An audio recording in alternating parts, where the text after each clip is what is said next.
বন্ধুরা আমাদের শোরুমে একটা নতুন গাড়ি বেরিয়ে যাচ্ছে, তো সেই জন্য আজকে একটা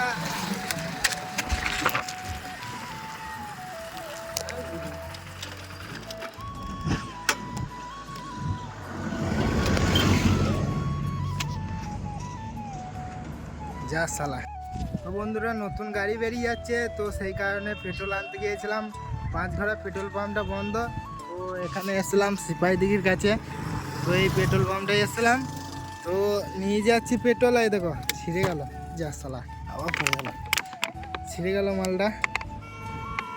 তো এখন কী করে নিয়ে যাই দেখি, এই হয়ে আমাকে এখন নিয়ে যেতে হবে। তো এই দেখো দেখতেই পাচ্ছ, এই দেখো হ্যান্ডেল ছিঁড়ে হাতে চলে এসছে। কি বলবো, আর কিছু বলার নাই। তো চলো এখন এইভাবে নিয়ে যেতে হবে, কিছু করার নেই, যেহেতু হ্যান্ডেল ছিঁড়ে গিয়েছে এক হাতে চালিয়ে নিয়ে যেতে হবে। তো চলো এখন যাওয়া যাক।